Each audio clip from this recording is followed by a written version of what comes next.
I still cannot believe some of the calls that were made in last night's Blues Avalanche game and how the NHL officials this season just seem to be sucking.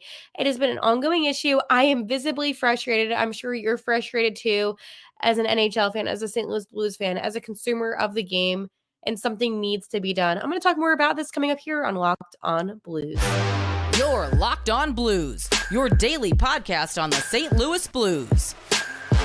Part of the Locked On Podcast Network, your team every day.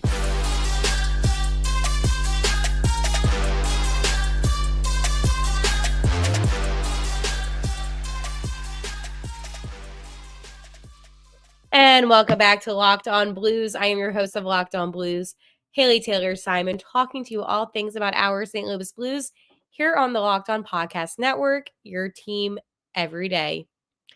The Blues had a loss to Colorado, but there is still hope, despite the fact that they did need those crucial 2 points.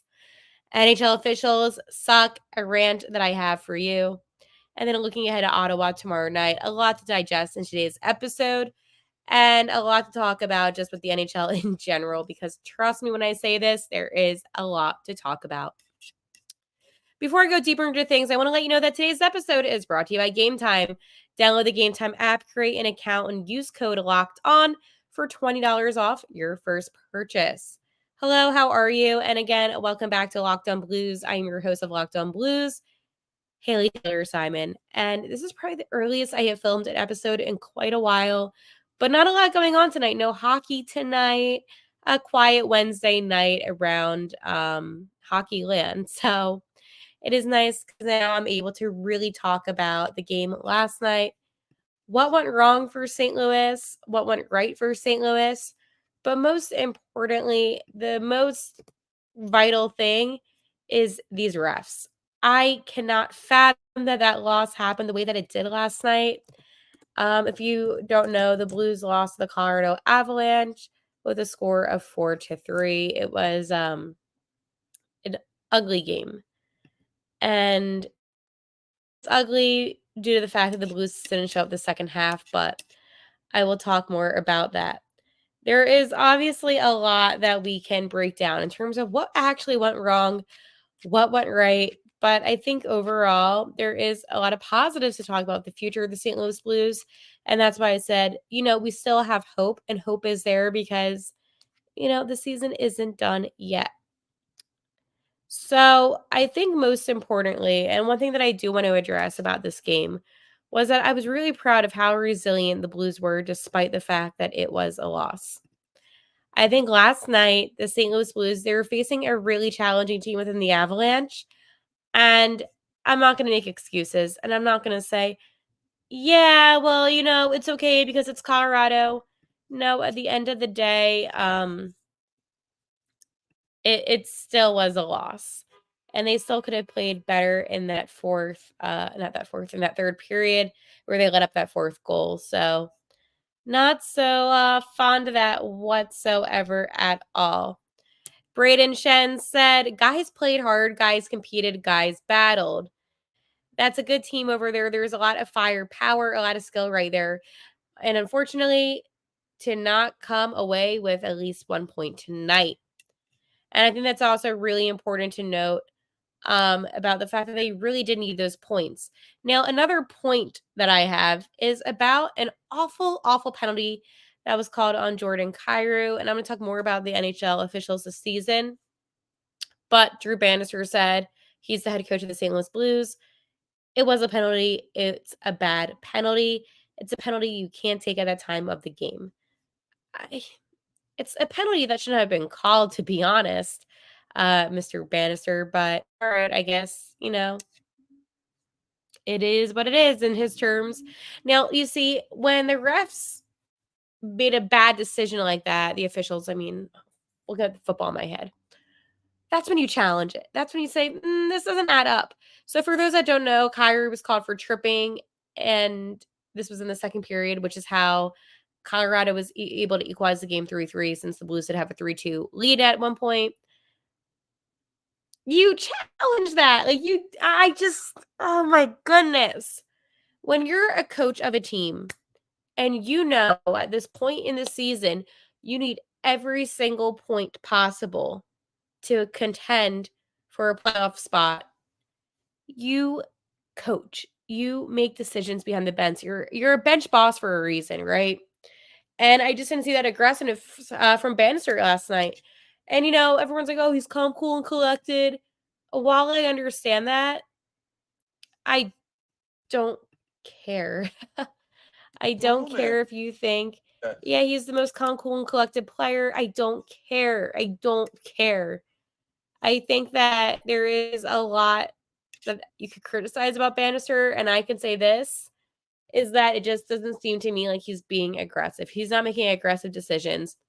The lineup, nothing has really drastically changed, and I'm not saying that's a bad thing, but you would think that he would try shaking some things up just a little bit as we're now nearing the end of the season and the Blues are still in a problematic spot.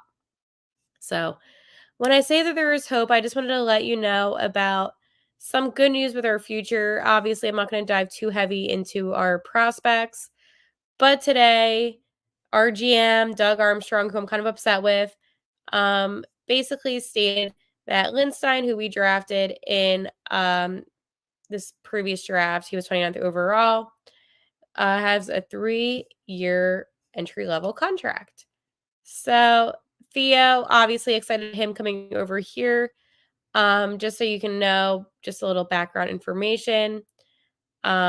He played in the under 20 World Junior Championships and he had 6 assists and 8 overall points. So Sweden did get the silver medal, so that was really big. And he's going to be a good addition to the team. And I'm excited about him. I think that there's going to be a lot of potential with him. Obviously, strong two-way defenseman, which I talked about a lot, which was important that they even drafted a two-way defenseman, just because at the end of the day, the Blues really need that. Also, just so you know about another guy that we have is Dvorsky, our top draft pick from the season. He records a 40-goal season in the OHL, so good for him. Lots of hope about the future of the St. Louis Blues team. I'll do an episode where I dive deeper into our younger guys and what to expect. But at this point in the season, I just want to talk about ways that the Blues can make it to the playoffs. Because right now, we're nearing that point of the season where it's like, okay, do or die. And I personally do not feel good about this whatsoever. So, like the crazy person I am, on last night's episode of Locked On Blues, I talked about some standing situations. And I just want to give you a little bit of an update with our friends out west and how there is a problem. I said all along, the Golden Knights, that's the team that you need to, try to beat, the team that you need to try to get a top of, right? Well, you see, the Wild defeated the Ducks for nothing. Now you might say, Hale, come on, we knew that was going to probably happen. Well, now the Wild have 76 points or 75 points, and VGK still has those 79 points. So the Wild are 3 games behind Golden Knights, while we're 4 games behind the Golden Knights. We're falling deeper and deeper, and I don't think this is going to be good. I understand that the Avalanche now have 93 points. Very good team, second in the Central, but this doesn't, I don't know. There's now 3 teams eliminated, and I talked about how they're all just in the West, the Anaheim Ducks, the Blackhawks, and the Sharks. You look at the teams above them in the West, and I'm not going to talk about conference. I'm talking more just about division. I'm talking more conference because people that are saying, oh, tank for the draft, just hear me out. So, and I'm only going to do teams that have under 70 points just because it makes it easy. So the only other 2 teams that are under 70 points are the Arizona Coyotes of 61 points and the Kraken with 68 points. You look ahead to our friends over at the East, and there's 4 teams that have under 70 points. The Pittsburgh Penguins of 69, the Montreal Canadiens of 62, and those Ottawa Senators of 60, and the Blue Jackets, who ironically are not eliminated yet with 58 points. Now, why am I saying this? It's because so many people have said, oh, the Blues should just tank. even if the Blues ended up losing every single game from here on out, they would not get higher than maybe a 10th or 9th round draft, the 10th or 9th draft pick. I don't think so. The Blues are not bad enough of a team where they can do that at the moment that they're in. But again, I don't like that we're now below Minnesota. This is not good. And it makes me nervous. It should make you nervous because the Blues actually do, after they play Ottawa, they do play Minnesota and then they play VGK. So a lot to hope for in terms of hoping that they get those points. They need all the points they can get, man. At this point in the season, they need every single point. I'm going to get to the point and talk to you about eBay Motors. Passion, drive, and patience, what brings home the winning trophy is also what keeps your ride or die alive. eBay Motors has everything you need to maintain your vehicle and level it up to peak performance, from superchargers, roof racks, exhaust kits, LED headlights, and more. Whether you're into speed, power, or style, eBay Motors has got you covered. With over 122 million parts for your number one ride or die, you'll always find exactly what you're looking for. And with eBay Guaranteed Fit, your part is guaranteed to fit your ride every time or your money back. Because with eBay Motors, you're burning rubber, not cash. With all the parts you need at the prices you want, it's easy to turn your car into the MVP and bring home that win. Keep your ride or die alive at ebaymotors.com. Eligible items only. Exclusions apply. eBay Guaranteed Fit only available to U.S. customers. NHL officials suck. I gotta myself speaking. They suck. This season, I don't know why. I feel like there has just been so many bad penalties throughout the league. Last night, and I am a big believer on this, and I was looking back at tape today, the Blues had momentum when they were up 3-2. And if it wasn't for that stupid invisible chirping call that was caught against Jordan Kyrou, I do believe the Blues would have won that game. Because the Avalanche are great on the power play, but the Blues really held their own within the whole entire game. And after that penalty, they just fell apart after the Avs were able to equalize the game 3 apiece. But the NHL officials this season, it seems to me that it's just been bad. Like, there's just been so many bad. And I feel like, I don't know, a lot of you have talked about this even online. And it's like, I don't get how these NFL officials are so shady. What are all these calls being made? And it's not just with St. Louis, it's with other teams. And then there's the official defenders, where I call them delusional defenders, because hear me out. I understand hockey is a really hard game to officiate. It's a fast-moving game. Lots of things happening on the ice at one time. I understand. Now, there's a lot of easy things to call, right? Fighting's usually an easy call. 2-minute minor, or you get, a double minor, which I think is stupid. Just call it a major at that point. Don't come at me. Then you have, too many men on ice. You have different things that are just easy to call. Chirping, yeah. And I'll get into why. Just hear me out. Hooking, that's an easy call. Hooking is always easy. Slashing, like, there's a lot of easy calls. The chirping call last night didn't exist. Jordan Kyrou didn't chirp anybody. And that drove me bonkers, because I understand there's a lot happening, a lot of commotion on the ice. But at the end of the day, you need, as an NHL official, to take this beyond serious. And I know that they are serious. And I know that these officials are not coming onto the games saying, oh, how can we mess up the pace of a game? But it just seems to me like there's just been a lot of bad calls lately.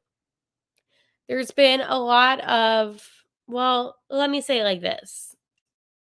There's been a couple, I'm not going to say names, and I'm sure you know, if you're a big hockey fan, who I'm talking about. There has been one official more than anything that's just been making these calls that are just so outrageous, where he's been in the headlines a lot. And my fear is this. I understand. You're on the ice 60 minutes. A lot is going to happen between the time, puck drops and the time that the final horn blows. I get that. But a team having a power play versus a team that might struggle on the penalty kill, or you have just a lot going on can really determine a game. It can determine the outcome. And I think at some point, unless for whatever, and just again, I'm not making excuses for the Blues loss last night. This has just been an ongoing issue in the NHL.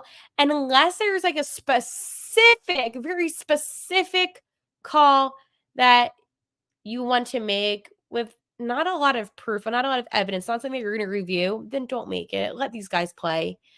I feel like the game has just been so choppy lately. I just want to see hockey. Obviously there's penalties that you're going to call. Like if someone's like hooking somebody, like you're going to be like, okay, well, like we need to call that. But if you see a trip and you have to even question if it was tripping because it wasn't tripping, then don't call it. I understand that there's jobs and I understand that this is legit what these officials are paid to do. But for some reason, this year in the NHL, every 5 seconds there is a penalty, and it's stupid penalties. Let these players play hockey. Let them skate, let them play the game. I understand when there are penalties that do need to be made, and I support that 100%. But there is no reason to call a penalty when it looks invisible to the rest of us that are watching the game. It just doesn't make sense to me. Maybe it makes sense to you. I don't know how it would make sense to you, but again, not a big fan of the penalties.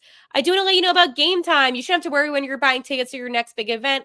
Game Time is the fast and easy way to buy tickets for all the sports, music, comedy, and theater events near you. With killer last-minute deals, all-in prices, and views from your seat, and their best price guarantee, Game Time takes that guesswork out of buying tickets. Last-minute tickets, flash zones, zone deals, and so much more. It's easy to find and buy tickets for every kind of event in your area.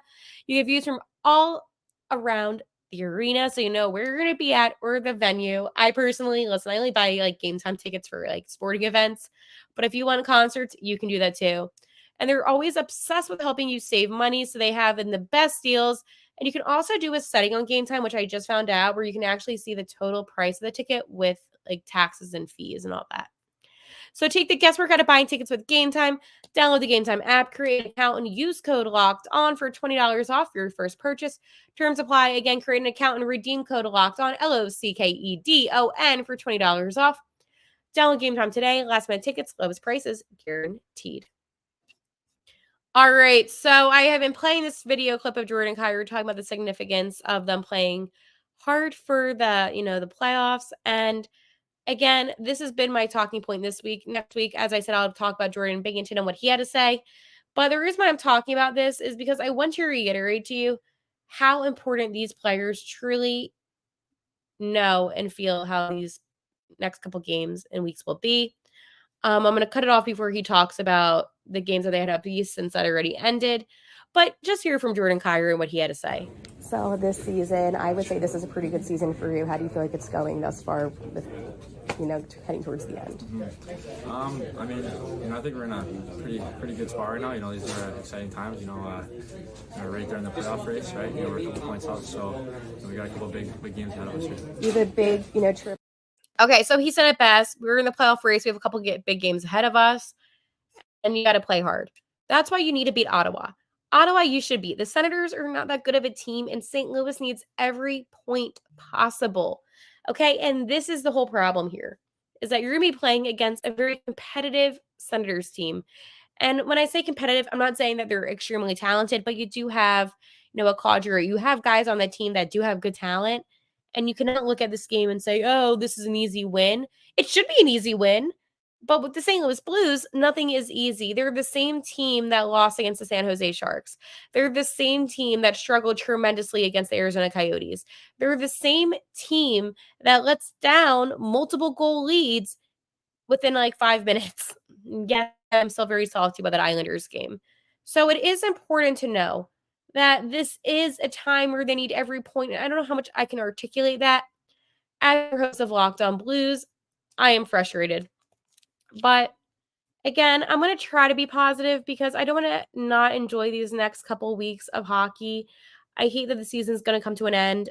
Dread it, my least favorite time of the year. But I also want to talk about something too that I thought was kind of funny It is Justin Folk's birthday, and it's also Nick Leddy. So I just thought it was kind of funny that their birthdays are both on the same day, and people, again, are kind of mad about this, which are we just an upset fan base at the moment? The Blues posted about their birthdays, and everyone was just like, "Oh, the two laziest guys share a birthday." I'm like, "Whoa!" Like, everyone just seems upset, and just hear me out. And I have a question for you. And I'm on YouTube. I'm live on YouTube, and I'm also going to propose a question for you to leave down in the comments, and I will ask down in the comments. I'll also ask in the community feed that we have on this YouTube channel. Make sure you subscribe, by the way. And hear me out. If the Blues make the playoffs, do you still feel like this was a bad season? Do you still feel like these players would be lazy? And the reason why I'm asking this is because they're getting a lot of hate right now. And I understand we don't have a playoff spot solidified. Or close to being solidified, because I know nobody officially has it yet. But do you feel like in this given moment, on this time, this is Wednesday, March 20th, do you feel like the season would still be a good season if they made it to the playoffs, despite the fact that they've had some really bad games and bad stretches of games? Let me know, because I am curious about what you have to think. Again, I'm going to look ahead at Ottawa because that should be at 2 points, and then we're going to get ahead of Minnesota again. Just the way the schedule works out, they played, I think, 1 or 2 more games than we have already. So technically, even though they're ahead of us right now, it's not anything to be that panicked about. I'm so worried because I do not want to, I want to be in the playoffs, especially my first year being your host of Locked On Blues. Obviously, I want this team to be on the playoffs. I know I have a couple of you watching right now, so even if you don't comment live on the YouTube, definitely comment below in the comment section so we can continue on the conversation for tomorrow's pregame show, because I'm not going to do a postgame show tomorrow. I will be doing a pregame show because I have a lot to break down about this Ottawa team and how I think the Blues are actually going to come out very victorious. All right, I will talk to you tomorrow on Locked On Blues, and like always, let's go Blues.